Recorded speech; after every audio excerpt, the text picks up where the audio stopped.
Ukraine युद्ध के बीच रूस के एक ऐसा ड्रोन तैयार किया है रूस ने जिसे सोती हुई मौत कहा जा रहा है। पुतिन का ये ऐसा स्लीपिंग ड्रोन है जो नींद में रहते हुए भी ना भटकेगा और ना ही कहीं अटकेगा, सिर्फ दुश्मनों को खटकेगा, क्योंकि ये दुश्मनों की आंख में धूल झोंककर पल भर में बारूद की बरसात कर देगा। और इतना ही नहीं, दुश्मन को पूरी तरह से जलाकर खाक कर देगा।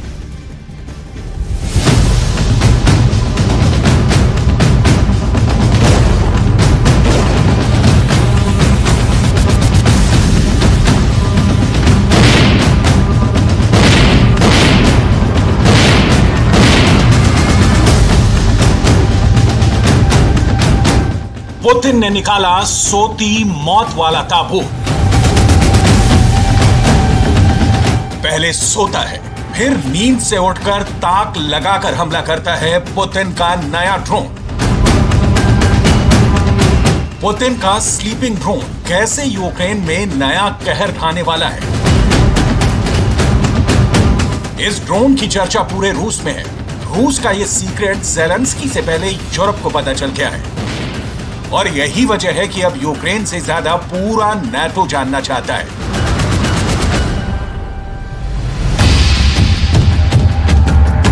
आखिर पुतिन का स्लीपिंग ड्रोन क्या चीज है, क्यों इसे सोती हुई मौत कहा जा रहा है। करीब 1.5 साल से यूक्रेन और रूस का युद्ध जारी है। इस जंग में दुनिया ने तरह तरह के हथियारों को देखा। रूस ने भी अपने ऐसे बड़े हथियार आजमाए जो अब तक नाटो की नजर से दूर रहे।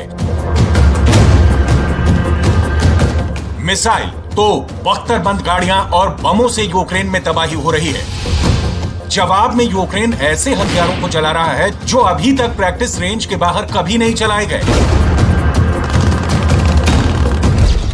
लेकिन अब पुतिन स्लीपिंग ड्रोन यानी सोती हुई मौत बांटने के लिए तैयार है। ये एक ऐसा हथियार है जो इस युद्ध में गेम चेंजर साबित होने जा रहा है। रिपोर्ट्स की माने तो ये लैंसर और शाहिद ड्रोन से भी ज्यादा खतरनाक है।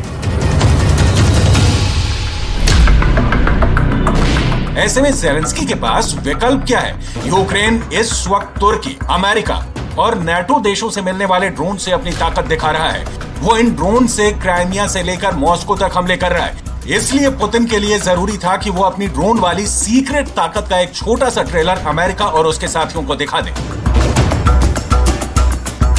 अब यूक्रेन में चल रहा पुतिन का स्पेशल ऑपरेशन एक नए ड्रोन के साथ और घातक बनने जा रहा है, जिसका तोड़ न ज़ेलेंस्की के पास है ना ही अमेरिका के पास। ये गारंटी पुतिन के करीबी लोग दे रहे हैं। कुल मिलाकर रूस और यूक्रेन की जंग या तो अब इस ड्रोन से खत्म कर दी जाएगी या फिर इतनी भड़केगी कि कई देश इसमें पुतिन का शिकार बन जाएंगे।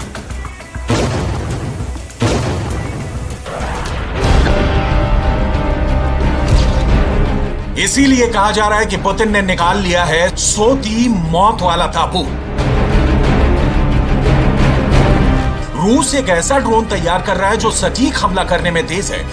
पल भर में यह अपने टारगेट को नेस्तो नाबूद कर सकता है। इसे ना तो दुश्मन का रडार पकड़ सकता है और ना ही इसे टारगेट हिट करने से रोका जा सकता है। रूस का दावा है कि ये एक स्लीपिंग मोड ड्रोन है। इस ड्रोन को इस तरह से डिजाइन किया गया है कि लॉन्च किए जाने के बाद ये कई हफ्तों तक टारगेट के आसपास छुप कर रह सकता है। किसी बिल्डिंग या पेड़ की ऊंचाई से ड्रोन अपने टारगेट की ताक में लगा रहेगा और जैसे ही ऑर्डर होगा इसका टारगेट लॉक किया जाएगा। ये पलक झपकते ही नींद से उठेगा और मौत बनकर टारगेट पर टूट पड़ेगा।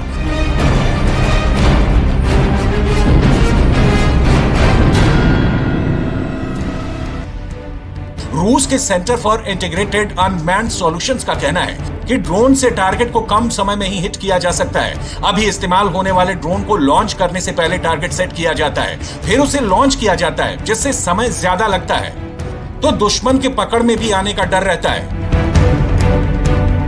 लेकिन ये ड्रोन पहले से ही दुश्मन के आसपास रहेगा और मौका मिलते ही उस पर टूट पड़ेगा।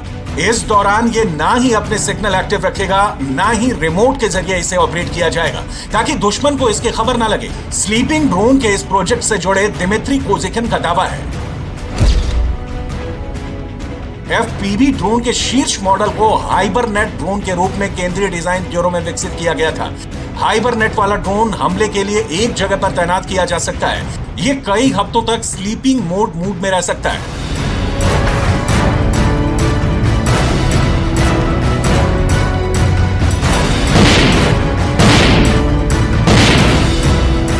हालांकि रूस के इस दावे पर कई सवाल भी खड़े हो रहे हैं। दुनिया में अभी तक इस तरह की तकनीक नहीं है कि ड्रोन को कई हफ्तों तक हवा में रखा जाए। सवाल यह भी है कि क्या ड्रोन को किसी बिल्डिंग या पेड़ के सहारे कई हफ्तों तक छोड़ा जा सकता है। दावा और सवाल अपनी जगह, लेकिन जिस तरह से दुनिया में ड्रोन तकनीक ने दस्तक दी है उसने जंग की तस्वीर ही बदल दी है। इसकी ताजा मिसाल है रूस और यूक्रेन युद्ध, और इसमें रूस का प्रोडक्ट 53 ऐसा खतरा बनकर उभरा है कि ये यूक्रेन पर काल बनकर टूट रहा है।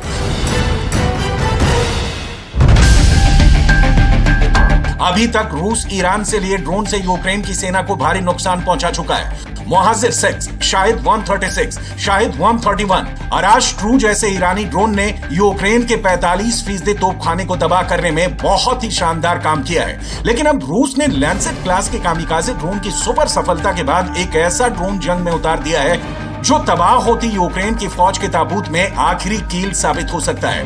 रूस के इस यमराज ड्रोन का नाम है ड्रोन प्रोडक्ट 53। खिलौने की तरह देखने वाला ड्रोन प्रोडक्ट 53 मधुमक्खियों की तरह झुंड में यूक्रेनी सेना का शिकार कर रहा है। रूस का दावा है कि ड्रोन प्रोडक्ट 53 ने कई मोर्चों पर यूक्रेन की पूरी मिलिट्री कॉलम का सफाया कर दिया। यहां तक कि इसके हमले से ना तो टैंक, ना ही तोप और ना ही रॉकेट और मिसाइल तबाह होने से बच पा रहे हैं। आप ये भी जान लीजिए कि रूस का ड्रोन प्रोडक्ट 53 यूक्रेन पर किस तरह से हमला कर रहा है। ये है 4 मौत देने वाला ड्रोन प्रोडक्ट 53। ड्रोन प्रोडक्ट 53 का हमला, रूस का आत्मघाती ड्रोन प्रोडक्ट 53 सबसे एडवांस और नई पीढ़ी का घातक ड्रोन है। ड्रोन प्रोडक्ट 53 को बनाने वाली रूसी कंपनी ज़ाला एरो का दावा, ये रूस का अब तक का सबसे शक्तिशाली ड्रोन है जो 100% टारगेट को तबाह करता है। ड्रोन प्रोडक्ट 53 को कनस्तर से लॉन्च किया जाता है। ड्रोन प्रोडक्ट 53 के बारे में दावा किया गया है कि यह मधुमक्खियों की तरह झुंड में यूक्रेनी सेना पर हमला कर रहा है। दावा तो यहां तक किया गया है कि ड्रोन प्रोडक्ट 53 4-4 के समूह में चारों दिशाओं से एक साथ हमला करते हैं, जिसकी वजह से यूक्रेन का एयर डिफेंस सिस्टम इनके सामने नाकाम हो जाता है। आत्मघाती ड्रोन प्रोडक्ट 53 का धमाका इतना जबरदस्त है कि इसके विस्फोट से टैंक, तोप, मिसाइल और रॉकेट सिस्टम पूरी तरह से तबाह हो जाते हैं।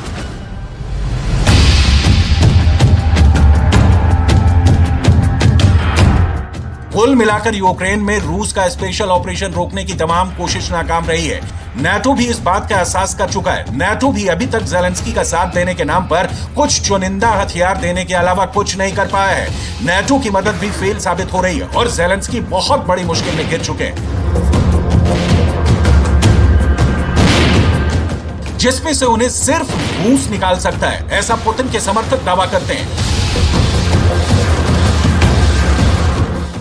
देखा जाए तो पुतिन के इस युद्ध को रोकने में ज़ेलेंस्की तो फेल हुए ही, साथ में उनका सबसे बड़ा दोस्त अमेरिका भी पीछे हट गया। नाटो तो पहले से पुतिन से घबराया हुआ है और इसी तरह यूक्रेन पर चौतरफा मार पड़ रही है।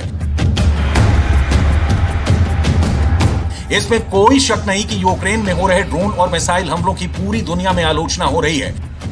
पुतिन के फैसलों को आड़े हाथों लिया जा रहा है, लेकिन क्या ज़ेलेंस्की इससे कुछ हासिल कर पाएंगे? इस सवाल का जवाब तो वो खुद भी तलाश करने में लगे हुए हैं, क्योंकि जिस तरह की तैयारी रूस ने की हुई है उससे लगता है कि अगले कुछ दिनों तक यूक्रेन से बहुत बुरी और डराने वाली खबरें आ सकती हैं। हालांकि इसमें भी कोई शक नहीं कि ज़ेलेंस्की की फौज ने सिर पर कफन बांध लिया है और वो किसी भी कीमत पर अब अपने इलाके को रूस से आजाद करवाना चाहते हैं। कहा जा सकता है कि अगस्त की शुरुआत यूक्रेन में बहुत खतरनाक होने जा रही है।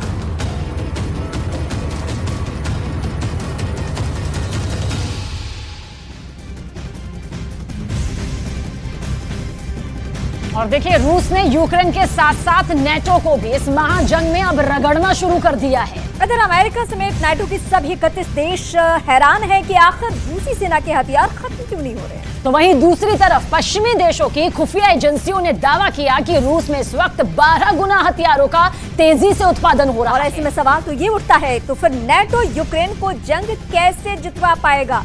सवाल बहुत सारे हैं नाटो देशों को लेकर। रूस यूक्रेन की युद्ध की जो स्थिति है वो अभी भी वहीं पे है जैसा 1.25 साल पहले।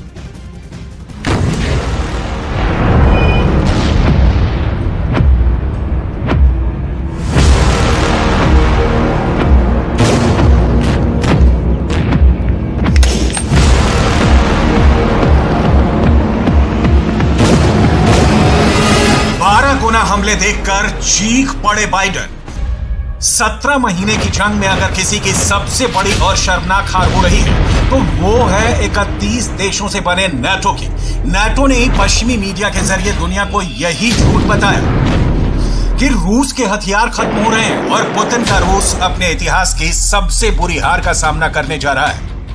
लेकिन देखिए, नाटो का सबसे दमदार और सुपर पावर देश अमेरिका हैरान है कि आखिर रूस ने 17 महीने की जंग के बाद अब यूक्रेन पर हमले 12 गुना तेज कैसे कर दिए हैं। आखिर रूस के पास लाखों की तादाद में गोला बारूद कहां से आ रहा है और कैसे आ रहा है। जानकारों के मुताबिक इस वक्त रूस ने यूक्रेन के पूर्वी और दक्षिणी इलाकों में हर 24 घंटे में 1200 हमले शुरू कर दिए हैं। इन हमलों में रूस का सबसे सस्ता और घातक थर्मोबैरिक फ्लेम थ्रोअर यूक्रेनी सेना का काल बन चुका है।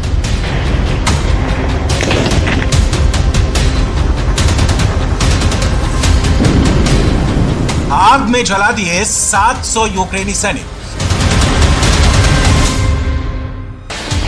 वॉर जोन से आ रही रिपोर्ट के मुताबिक 4 जून से शुरू हुआ यूक्रेन का रूस के खिलाफ काउंटर अटैक बुरी तरह से फेल हो रहा है। यूक्रेनी सेना का काउंटर अटैक 1.5 महीने बाद ऐसे भंवर में फंस चुका है कि पिछले 10 दिन में यूक्रेन के 7000 सैनिक पूर्वी यूक्रेन में मारे जा चुके हैं। अगर पिछले 24 घंटे की बात करें तो रूसी सेना ने यूक्रेन के 700 सैनिकों को T-90M टैंक और इन्फेंट्री थर्मोबैरिक फ्लेम थ्रोअर से भून कर रख दिया है। अकेले डोनेस्क और कुपियांस्क में यूक्रेनी सेना को भारी नुकसान हुआ है। दावा तो यहां तक किया जा रहा है कि बखमूत जीत के दावे जो यूक्रेनी सेना कर रही है वो झूठे हैं। असल में रूसी सेना ने बखमूत में एक बार फिर से जबरदस्त पलटवार किया है।